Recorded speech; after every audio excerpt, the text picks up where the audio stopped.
Y'all are just gonna have to deal with my face because I don't really want to put makeup on this. I want it to heal. I have this thing where I pick things and they get worse. It's a gross habit. But I was making a video about how sometimes you realize like too little too late that the people around you like enable some of your, or like enable your bad behavior, or they can't be like a safe space for you. And it's so strange for me because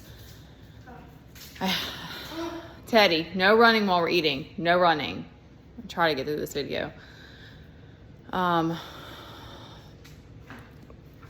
times I started like all of the healing work that I started was self-initiated. Like there were several different times where I was like, my self-esteem was really low. And I even like, I got out of college and I wanted to do personal training, but the other part of me was like, I have an addiction with, like, I knew that what I was doing was not healthy. And yet no one around me was like, I shouldn't say that no one around me was. There were different times throughout my life that there were people raised concern, but there was a lot of enabling. And so a lot of the like going to therapy and initiating healing was stuff that I did on my own. And so, and a lot of it was, most of it, all of it.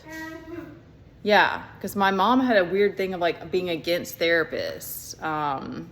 And so, and now it just so many, anyways, you just, later on you see things differently. And, a lot of it was initiated because of Teddy. Cause I was like, I don't want to have like rage and like be emotionally reactive and feel alone in the things that I'm going through and like all these different things.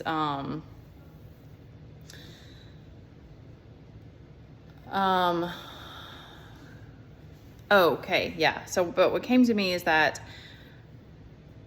we're going through a time where it just seems like a lot of people are wanting change in their relationships and kind of seeking this deeper relationship, more like a bond, and wanting intimacy. And,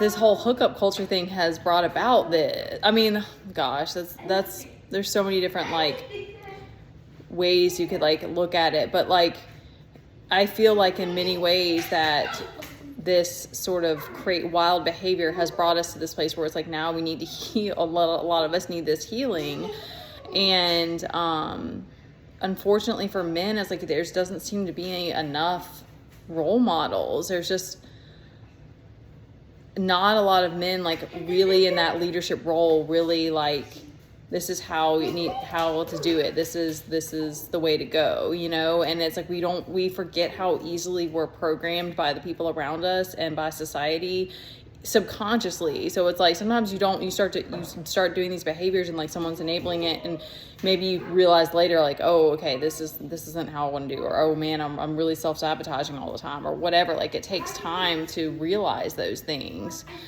Like marshmallow cookie. Kids. But it came to me that a lot of men seem to like that, like feeling like they're the savior, and that really is a driving force. And I'm not a man, so I'm just speaking from things I've collected, but like what you learn if you choose to heal is that you kind of have to be your own hero.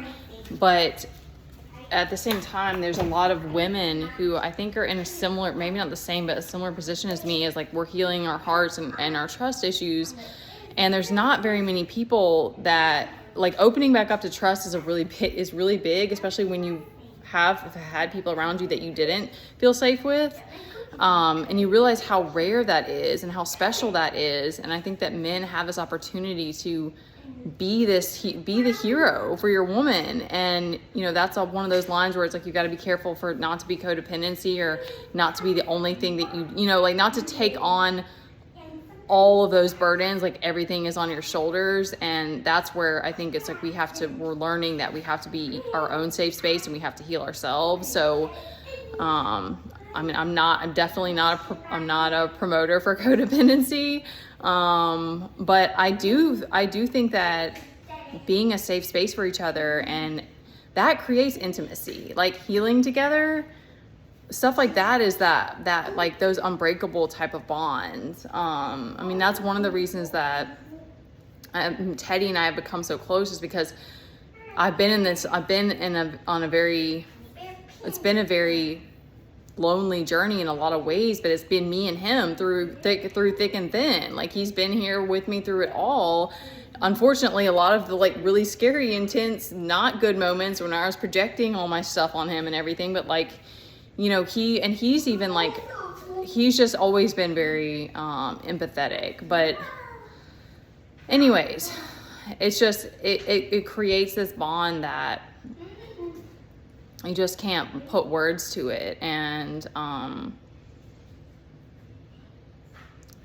there was another reason why I was saying this.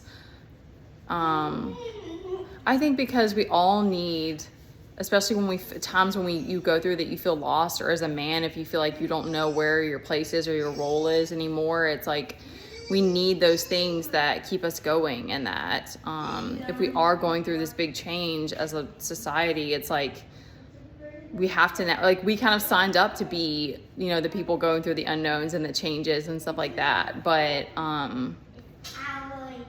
I think being that healing space for each other is a really special thing. It's hard to find. Like I said, I've had online groups, and I've met a few. It's more like people I've had online. I haven't had people around me in the physical other than Teddy, but he's a kid, and it's like that's more of like I try to get past the guilt, because I don't like being in those depressive states around him and all the time and stuff. So I mean, he's only a kid. He can't really be a space holder for me. So, I don't want to drag this out, and he's being a mess. So I got to go back to that. But, I wanted to just speak on that, because